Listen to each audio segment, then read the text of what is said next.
श्री गणेशाय नमः। श्री सीतारामाभ्यां नमः। श्री हनुमते नमः। श्री उमापते नमः। श्री गुरुवे नमः। सब संतन की जय जय। जय जय सीताराम। राधे श्याम।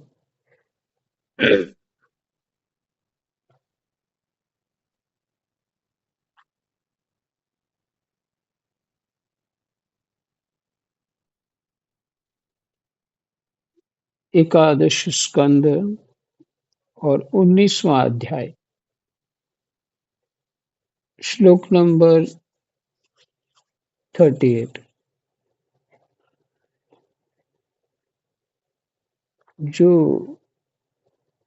उद्धव जी ने प्रश्न किए उन्हीं का उत्तर है ये। भगवान दे रहे हैं उपदेश के रूप में।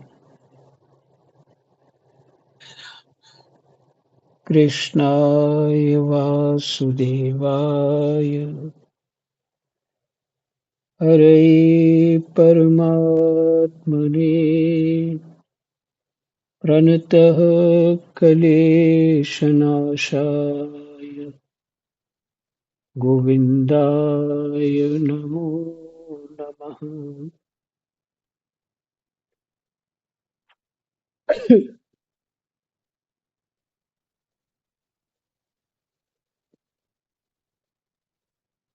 भगवान कहते हैं इसी प्रकार सत्य और मधुर भाषण को ही महात्माओं ने रित कहा है। कर्मों में आसक्त न होना ही शौच है।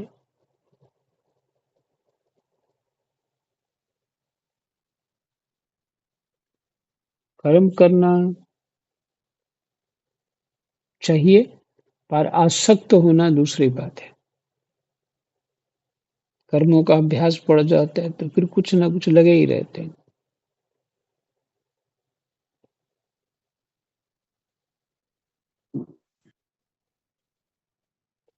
ये शौच है। कामनाओं का त्याग ही सच्चा संन्यास है। धर्म ही मनुष्यों का अभीष्ट धन है। मैं परमेश्वर ही यज्ञ हूँ। ज्ञान का उपदेश देना ही दक्षिणा है। प्राणायाम ही श्रेष्ठ बल है। मेरा ऐश्वर्य ही भग है। मेरी श्रेष्ठ भक्ति ही उत्तम लाभ है।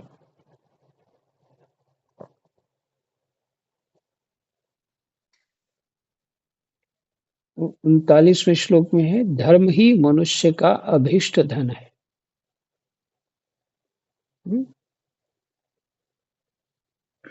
धर्म ही रक्षा करता है।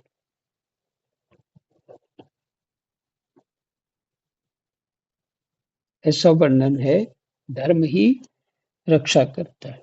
और यहाँ कहा धर्म ही मनुष्यों का अभीष्ट धन है। मैं राम राम मैं परमेश्वर ही यज्ञ हूँ।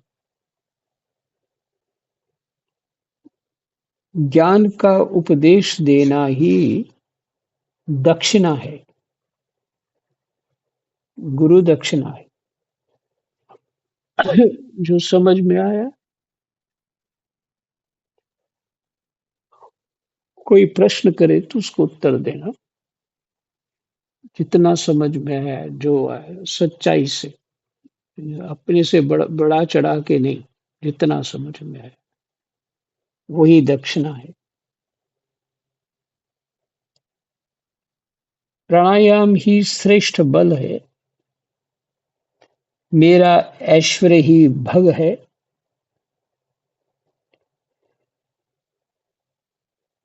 मेरी श्रेष्ठ भक्ति ही उत्तम लाभ है।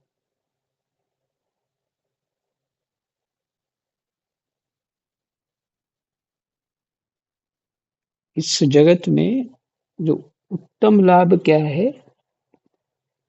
श्रेष्ठ भक्ति।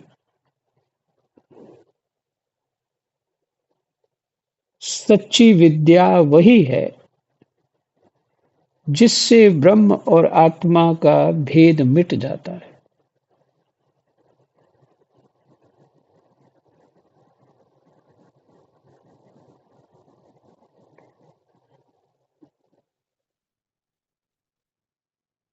सच्ची विद्या वही है जिससे ब्रह्म और आत्मा का भेद मिट जाता है। पाप करने से घृणा होने का नाम ही लज्जा है। निरपेक्षता आदि गुण ही शरीर का सच्चा सौंदर्य है। निरपेक्षता आदि गुण सापेक्ष होते हैं, निरपेक्ष होते हैं। हम्म, तो उसमें होता क्या है? सापेक्ष होने से किसी के प्रति झुकाव रहता है। किसी के गुण के कारण, रूप के कारण, किसी के व्यवहार के कारण, अथवा कोई संबंध है उसके कारण। और निरपेक्षता आदि गुण ही शरीर का सच्चा सौंदर्य है। जैसे शंकराचार्य जी का जिस पंडित जी के साथ शास्त्रार्थ हुआ, तो उनकी पत्नी जो है वो उसमें जज थी, एक न्याय करने वाली। और ये शंकराचार्य जी ने कहा,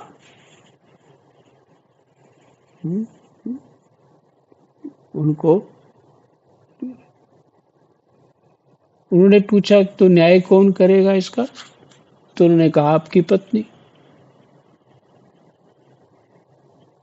तो उस पत्नी ने भी स्वीकार कर लिया। और उसके पति जब हार गए तो उन्हें मान लिया कि पति हार गए।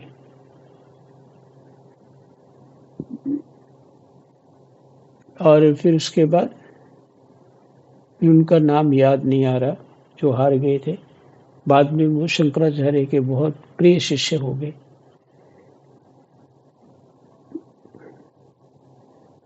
तो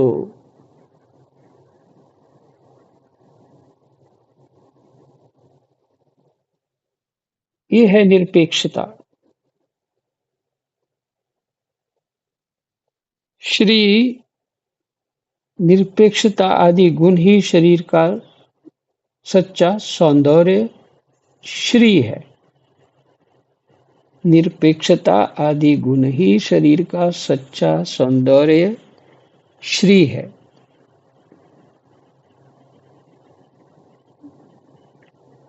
दुख और सुख दोनों की भावना का सदा के लिए नष्ट हो जाना ही सुख है।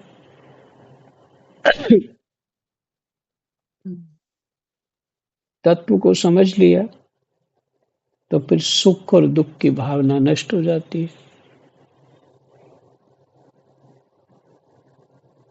वही सच्चा सुख है। सदा के लिए नष्ट हो जाना ही सुख है। विषय भोगों की कामना ही दुख है।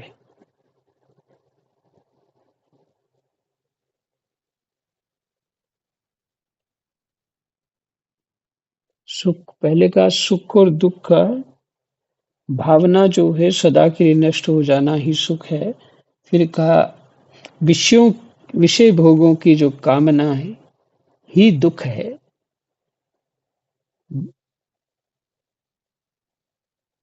जो बंधन और मोक्ष का तत्व जानता है वही पंडित है।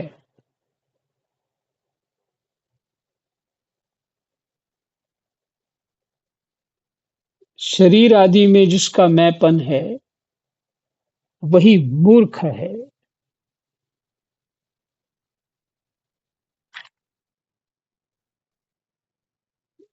जो संसार की ओर से निवृत्त करके मुझे प्राप्त करा देता है, वही सच्चा सुमार्ग है। हम्म। निवृत्त, संसार से निवृत्त मैंने संसार से छोड़ देना, संसार को छोड़ देना। छोड़ देना का मतलब संसार से किसी तरह के प्रपंच में अपने आप को नहीं रखना। शरीर तो संसार में ही रहेगा ना, लेकिन प्रपंच में तो जो साधक होते हैं, जो संन्यास लेते हैं अथवा वानप्रस्थी होते हैं, तो प्रपंच से हटते हैं। रहते तो संसार में ही, प्रपंच से हटते हैं। यही निवृत्त, निवृत्त मैंने छोड़ना, वही सच्चा सुमार्ग है।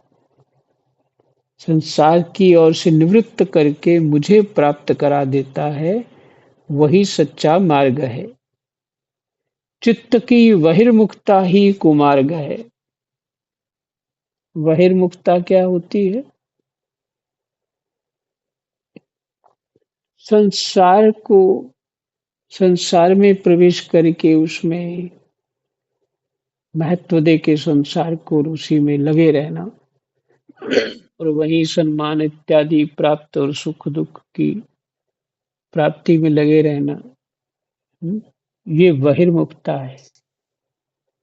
ये तो इंद्रियों के माध्यम से बाहर ही सब व्यवहार कर रहे हैं ना, लेकिन जो व्यवहार अंतर्मुख हो जाता है, वो साधना होती है।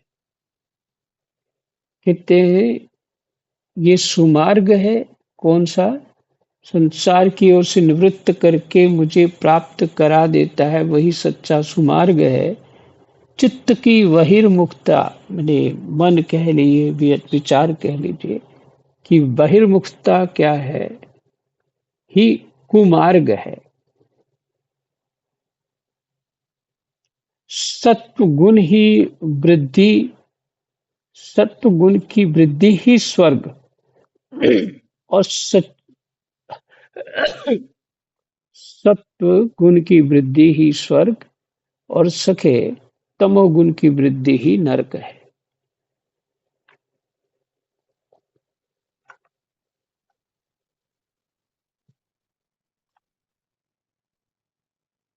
हम्म।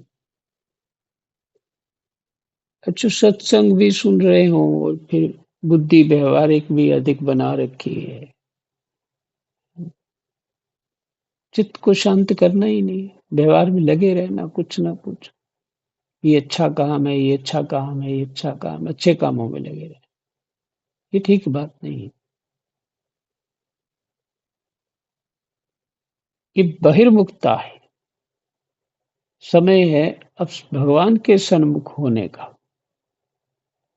तो संसार से निवृत्त होना चाहिए। कुछ सच्चे सुमार्ग पे चलना चाहिए। सत्व गुण की वृद्धि ही स्वर्ग, और सखे तमोगुण की वृद्धि ही नरक है।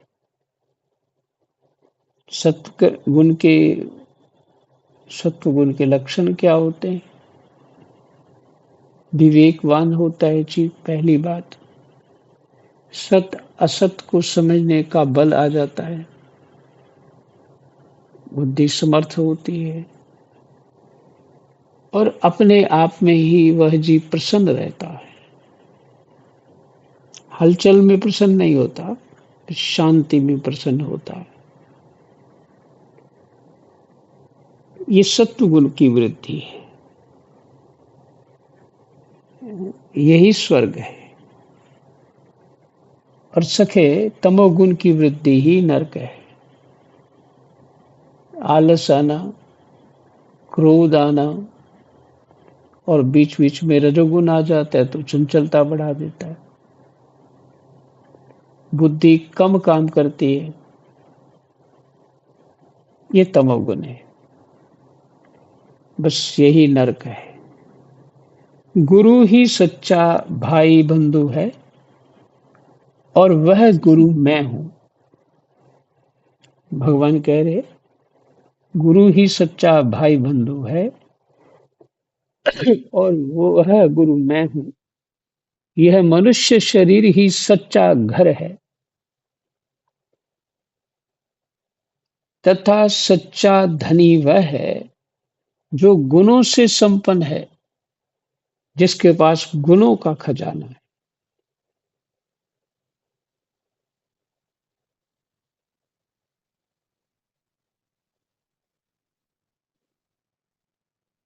और एक जगह ये भी है ना, धर्म ही मनुष्यों का अभिष्ट धन है। और यहाँ धनी शब्द आया, यहाँ पे कहा कि सच्चा धनी वह है जो गुणों से संपन्न है, माने सद्गुणों से संपन्न है, आध्यात्मिक गुणों से संपन्न है। जिसके चित्त में असंतोष है, अभाव का बोध है, वही दरिद्र है।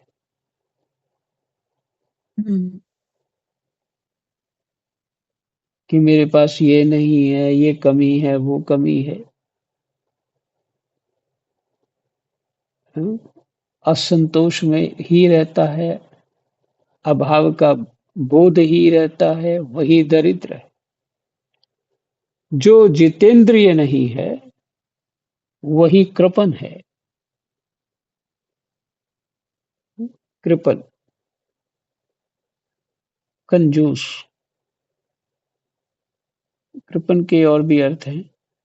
जो जितेंद्रिय नहीं है, वही कृपण है।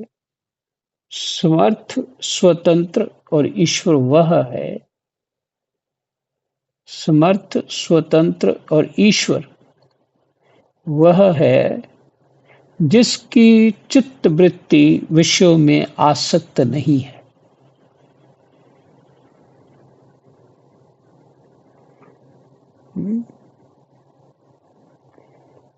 जिसकी चित्त वृत्ति विषयों में आसक्त नहीं होती, वास्तव में अ, उसके उसने धर्म को प्राप्त कर चुका है, इसलिए वो विषयों में आसक्त नहीं है, क्योंकि उसको धर्म का फल है वैराग्य।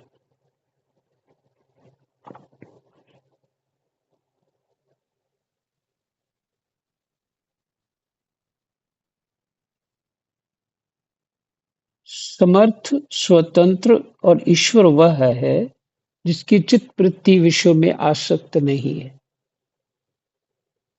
इसके विपरीत जो विषयों में आसक्त है, वही सर्वथा असमर्थ है।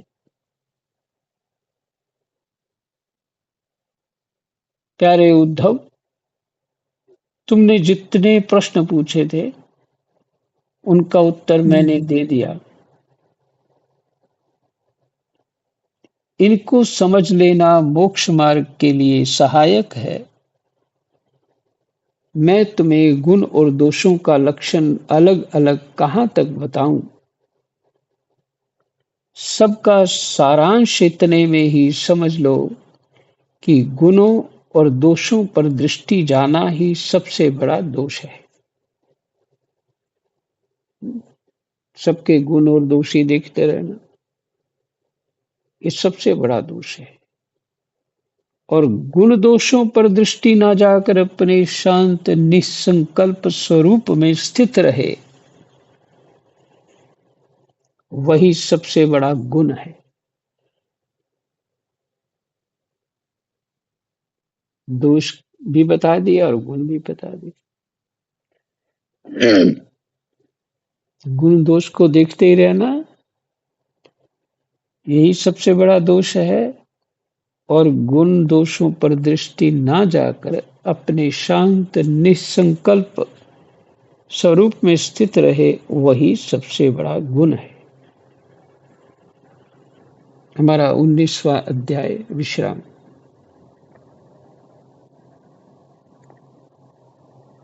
20वां अध्याय। ज्ञान योग, कर्म योग और भक्ति योग।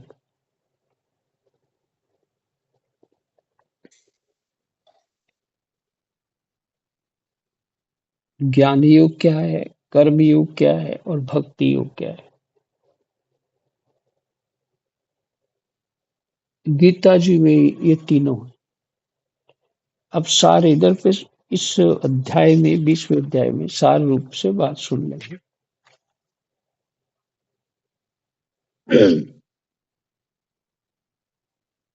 उद्धव जी ने कहा, कमल नयन श्री कृष्ण, आप सर्वशक्तिमान हैं, आपकी आज्ञा ही वेद है,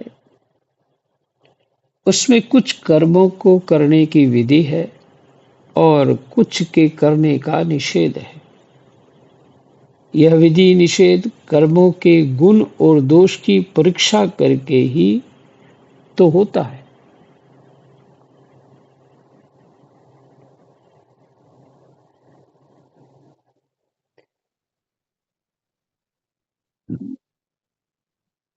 कर्मों के गुण और दोष की परीक्षा करके ही तो होता है। ऊपर कहा ना ये कि गुण दोष देखते रहना ही बड़ा दोष है, और अपने शांत निसंकल्प स्वरूप में स्थित रहना ही वही सबसे बड़ा गुण है।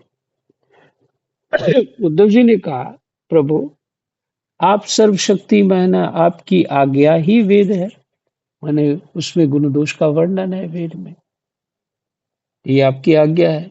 उसमें कुछ कर्मों को करने की विधि है, करना चाहिए, और कुछ के करने का निषेध है।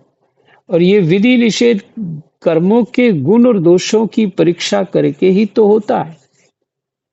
और हम गुण दोष देखे ही ना, तो कैसे होगा?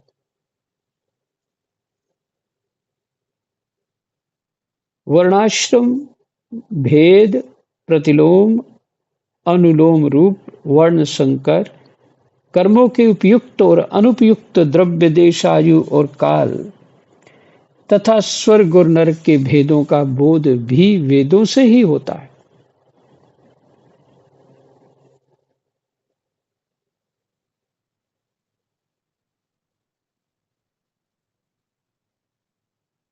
कौन कौन से? वर्णाश्रम, वर्णाश्रम, वर्ण होगी जाति, आश्रम हो गए ब्रह्मचर्य, गृहस्थ, वानप्रस्थ और संन्यास, ये आश्रम। वर्णाश्रम भेद, प्रतिलोम और अनुलोम रूप वर्ण संकर, जिसकी माता उच्च कुल की होती है और पिता अ, जो है छोटी जाति के होंगे, तो अनुलोम विलोम का उसमें भेद होता है। इसी तरह पिता उच्च कुल के, माता निम्न वर्ण की है, तो ये अनुलोम विलोम भेद है। तो इसमें भी तो गुण दोष देखना है। ये सब वर्ण संकर कहे जाते हैं। मेरी परदादी जो बहुत बूढ़ी हो गई थी, और मेरे छोटे दादा के बच्चे मेरे चाचू ही लगे, मेरी उम्र के थे, वो बहुत शरारती थे। और हमारी परदादी, वो परदादी को कुछ ना कुछ बोलते रहते थे या शरारत करते उससे। परदादी कहते, बुआ वर्ण शंकर है। मुझे वो भूलता, वर्ण शंकर, इसका अर्थ होता है यही कि ये पिता की संतान नहीं है अपने, ये किसी और की संतान।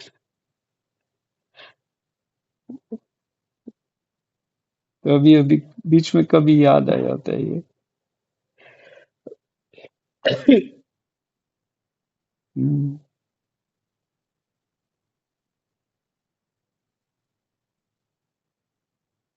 तो वर्ण संकर जो शब्द है वो ये है, एक जाति में जो विवाह संबंध नहीं हुआ वो वर्ण संकरता। कर्मों के उपयुक्त और अनुपयुक्त द्रव्य देशायु और काल तथा स्वर्ग और नरक के भेदों का बोध भी वेदों से ही होता है।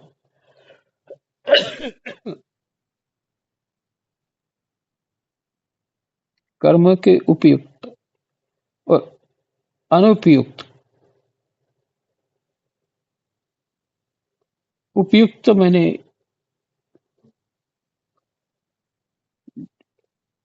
यो होने चाहिए, और जो अनुपयुक्त हैं जो नहीं होने चाहिए। द्रव्य देश आयु और काल, वस्तु देश अवस्था आयु और काल मैंने समय तथा स्वर्ग और नरक के भेदों का बोध भी वेदों से ही होता है।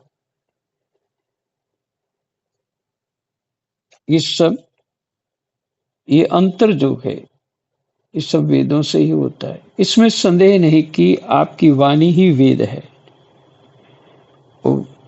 परंतु उसमें विधि निषेध ही तो भरा पड़ा है। यदि उसमें गुण और दोष में भेद करने वाली दृष्टि ना हो तो वह प्राणियों का कल्याण करने में समर्थ ही कैसे हो। भगवान ने 19वें अध्याय में अंतिम में उत्तर दिया कि गुण दोष देखना ही दोष है, और अपना चित्त शांत रख करके परमात्मा में लगाए रखना ही गुण है। तो उद्धव जी ने कहा, प्रभु इतना विधि निषेध है, इतनी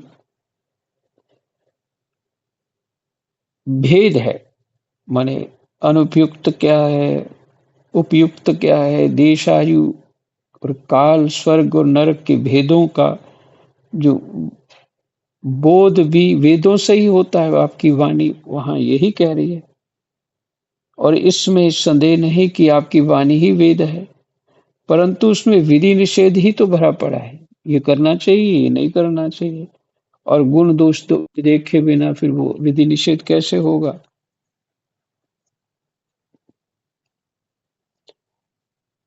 सर्वशक्तिमान परमेश्वर आपकी वाणी वेद वेद ही पितर देवता और मनुष्यों के लिए श्रेष्ठ मार्गदर्शक का काम करता है, क्योंकि उसी के द्वारा स्वर्ग मोक्ष आदि अदृष्ट वस्तुओं का बोध होता है। अदृष्ट होता है जो अदृष्ट दो तरह के, अदृष्ट प्रारब्ध भी होता, वस्तुओं का बोध होता है। और इस लोक में भी किसका कौन सा साध्य है, इस लोक में भी किसका कौन सा साध्य है और क्या साधन, इसका निर्णय भी उसी से होता है, मैंने वेद से होता है। प्रभु इसमें संदेह नहीं कि गुण और दोषों में भेद दृष्टि आपकी वाणी वेद के ही अनुसार है। गुण और दोषों में भेद दृष्टि जो है आपकी वाणी वेद के ही अनुसार है, किसी की अपनी कल्पना नहीं है। परंतु प्रश्न तो ये है कि आपकी वाणी ही भेद का निषेध भी करती है। भेद नहीं करना चाहिए ये भी कहती है। ये विरोध देखकर मुझे भ्रम हो रहा है, आप कृपा करके मेरा ये भ्रम मिटाइए।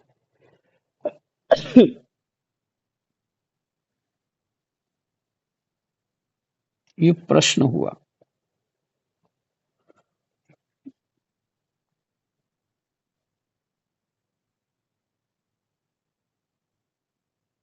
कुछ अंश मात्र इसमें से फिर पढ़ लेते हैं।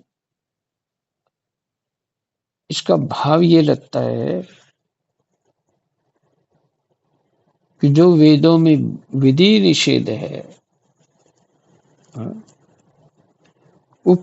उपयुक्त और अनुपयुक्त की जो आपने व्याख्या करी है, नरक स्वर्ग नरक और स्वर्ग के भेदों का जो बोध वेदों में से होता है,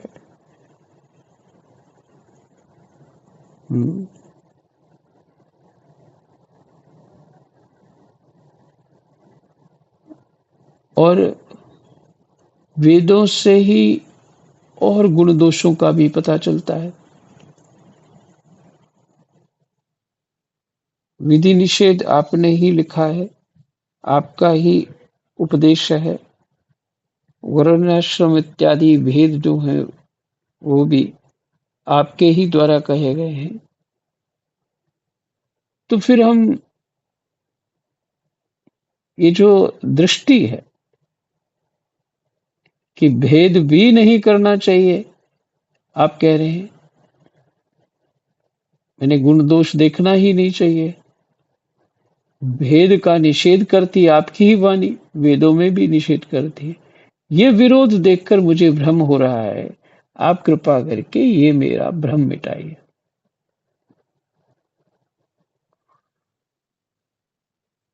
तो ये प्रश्न तो कल सुबह ही शुरू करेंगे,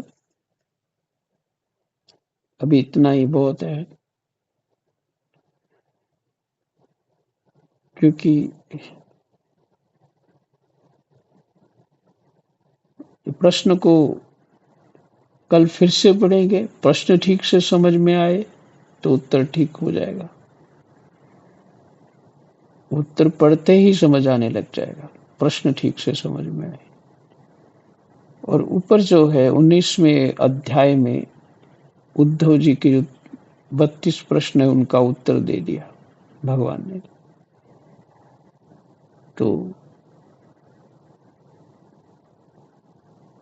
ये ऐसा पाठ है, भगवान ने जो उत्तर दिया है इसको बार-बार देखना चाहिए, कुछ इसमें और गहराई है। सत्वगुण विशेष में चित्त जो शांत हो तो आनंद हो जाता है इसको पढ़ने का, और फिर चित्त रुक जाता है और फिर समझ भी आता है, एक-एक शब्द समझ में आता है। तो ठीक है, आज यही विश्राम करते हैं। कृष्णाय वासुदेवाय हरये परमात्मने प्रणतः क्लेशनाशाय गोविन्दाय नमो नमः।